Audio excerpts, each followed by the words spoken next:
Ghetto Gospel, the return January 30th, Roundhouse. If you haven't got tickets, buy tickets. Anyone that's felt me throughout my career, that's going to be a good show to come from. As you probably know, or some of you don't know, I've never had a chance to perform it in full because I never had the resources. Now we're revisiting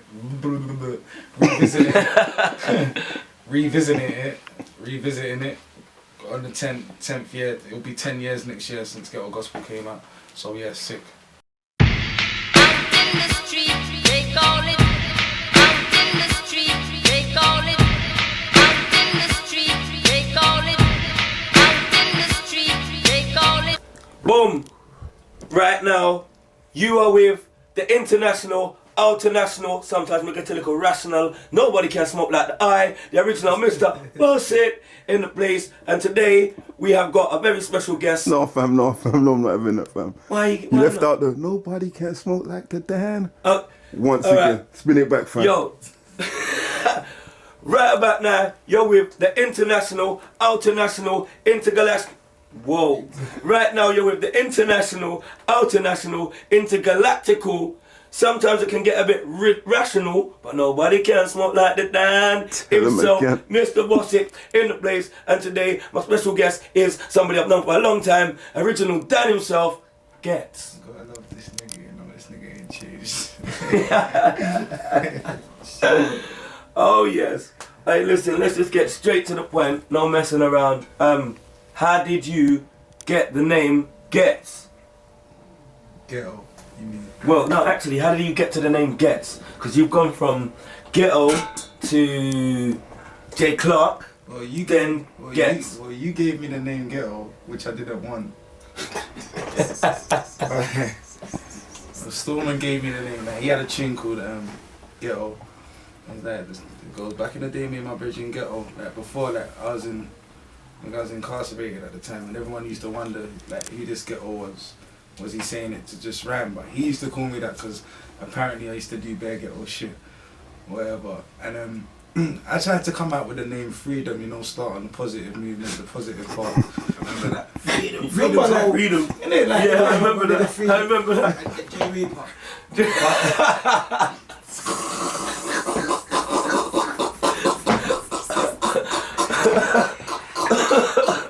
J Reaper in place, yeah. Fam, but this thing weren't catching on. Like, them names weren't catching on.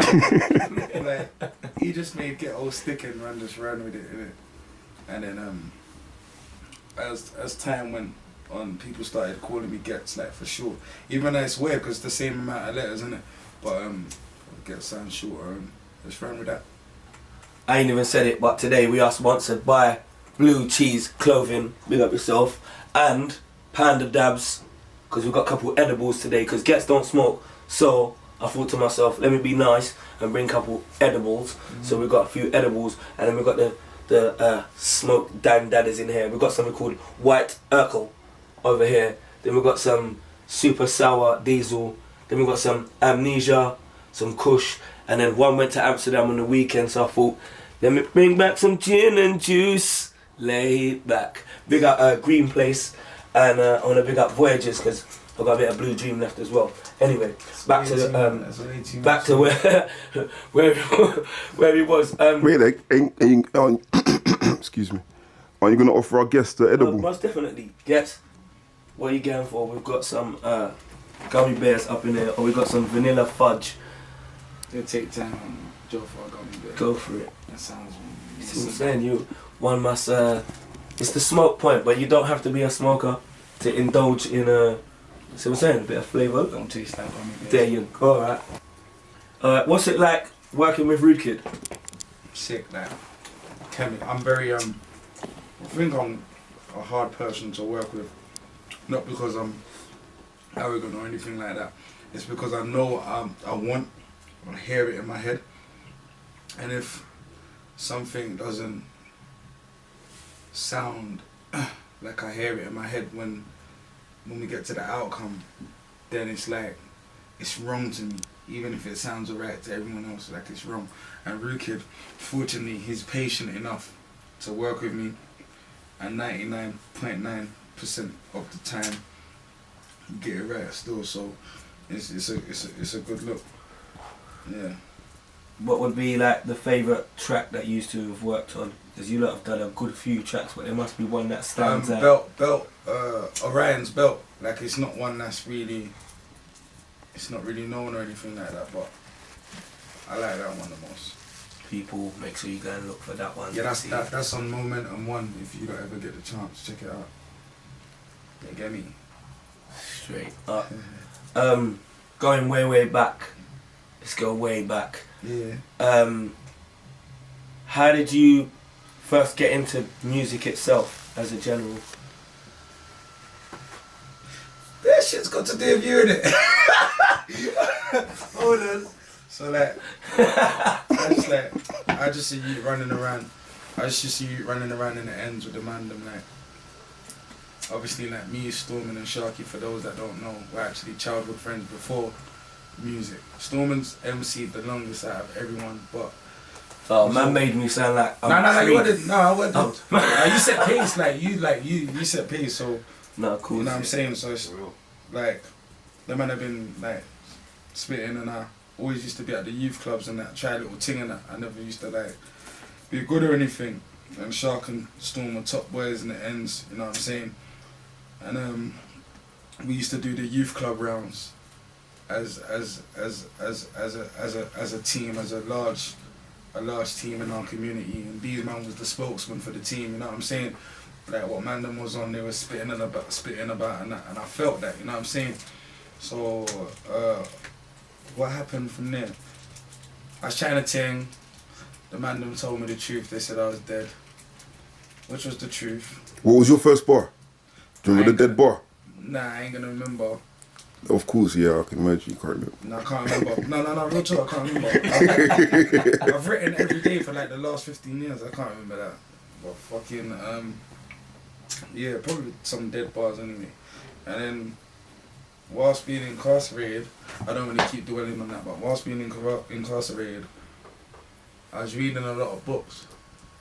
And I kind of learned how to put just writing together, like the sequence and patterns of rhyme schemes and whatnot, and then that helped. And I used to ring Stormin or Shark. I used to ring them and say, right, spade the bar down the phone, yo, how's this sounding, you know what I'm saying? Like, man is saying, yeah man, that's cold still, but you're gonna need some sing-alongs, like when you get out, due to how the rave scene was at the time. So I think I wrote Fuck It. Yeah. I remember that phone call. Classic. Yeah, I wrote Fuck It. I wrote Kicks Off, like just following the direction, innit? So that's, and then when I come out, I was kind of sharp still, and first place we headed was to Jammer's basement, I believe. I'd done the track down there, and from there, you know, like things are picking up, and the rest is history. In honesty. In a lot of your tunes, you talk about Crazy Titch. Yeah. How is Used To's relationship? How did that come about? And I come around from the hood as well, like, you know, everyone being in the same bits and that, running around. We're all around the same age groups, so just running around, and it's funny that Noom at that stage produced 4 MCs, like from the same crew, like me, Stormin, Titch and Sharky, from the same team, you know what I'm saying? Obviously Noom has more MCs than that, but just from the crew that was running around together, doing bits and bobs, you know what I'm saying, and rolling. So Demon as well. Sorry, Demon, that's rude of me to say Demon as well, 5 of us. Yeah. I hear you. What is the difference between J Clark and Ghetts? I think like J Clark is young with, like, you know, like when you're with my nan. Like, you know, like, see, More calm, more like, no, it's not even that I'm calm, but you know, like when I'm with my nan, I feel this peace, man. I just feel like, and my nan's so godly as well. Like I feel so, when I go to my nan's house, I love going there because I just feel peaceful. I just sit at the table and eat her food and reflect and listen to what she's saying. Like, you know, like just that wisdom. Like, when she's still schooling, man, to this day. You know what I'm saying? Man's lived for a long time, but she's still schooling, man, to this day about certain things in life. And you know, when you're a kid, you don't listen. But at this age, if you make it to this age, if you're blessed enough, some of the youths, man, when you get to this age, you're able to reflect at the times you didn't listen and what your parents would say to you. You think, rah, how did they know that then? You know what I'm saying? Like, even when you bring certain man home and your parents are acting funny and saying, rah, like, they don't like this one or they like this one, or they like the ones that they liked, I'm still friends with now. The ones that they didn't, I'm not. It's like, how did they read that aura at that time of that person? And so it's like, it's mad, isn't it? So that's J. Clark sort of thing. So what about Ghetts? Skillful techers. Like, that's the technical side of things. Like, that's just like the art of MCing. I just want him to be like the best technically, you know what I'm saying? Let's go back. Yeah. Clashing. SLK. I was mad still. How? Why? You know what? It's like everyone kind of left a blueprint for me, in all honesty, and how to speed up getting to the place you wanted to be. That was the blueprint back then. And it just so happened that Flirty D at the time. That's what I was going to say. I swear it was Flirter was the one who got it. Yeah, he was like, he was a massive MC on the rave scene at the time. And he's someone, because I had been somewhere where you can't understand crowd reaction, like, because you're not there to feel the energy of what someone brings to the table. Like, so when I'm listening to certain things, I'm thinking, my man just makes noises. Like, I'm not understood his gift at that time. You know what I'm saying? And I just kind of strapped out a couple bars and ripped for him, spat them on the radio and shit. Napa. That was accidental. Because remember, you gotta remember, we was on an hour set. Mm-hmm. Everyone was swinging the whole set. Like, it was one of them sets, everyone swinging. Even Big Nasty was on that set, you know what I'm saying? Remember that set, how many people was in there? Everyone was swinging and spitting. How it used to be, you know what I'm saying?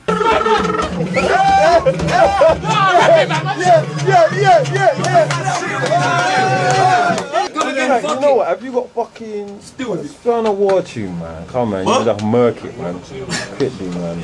Like, everyone's spit at 16. Say, man. Man, a quick war tune, man. Igloo or something, man. Anything, man.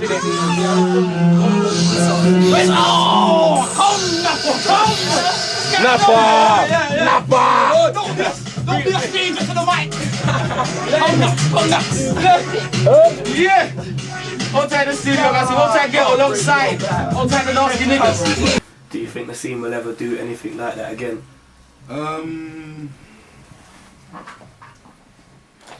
No, because the level of understanding of, like, I don't think you can just wake up and go for someone.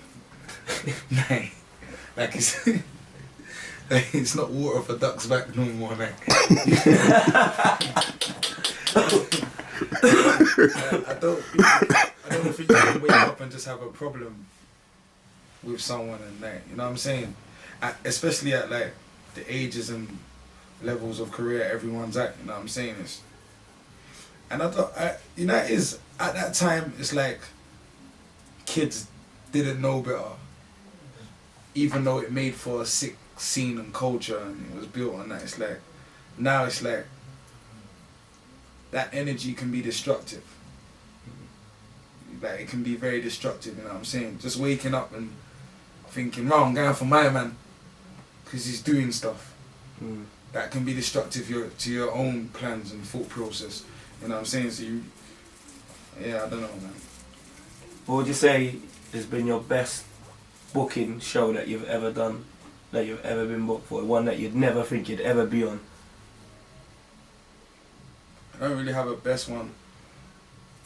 I have like a few highlights. Yeah, alright, let's give me like 3 highlights. I'd say like Eskimo Box Park.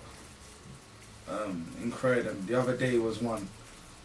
Just like, I just remember. Don't you remember when you used to come to my house and I used to be watching the Eskimo DVDs and studying them and shit?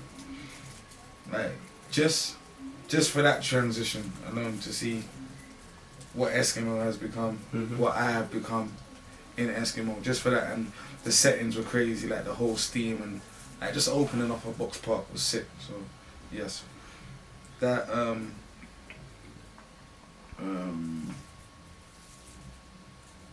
what festival did I really enjoy? There was one I saw on your Wireless. Instagram. I think that was Wireless. Yeah, the sing-alongs were just abnormal. Oh, Wireless was mad. Oh yeah, no, Wireless was mad. There's been a few, man. Yeah.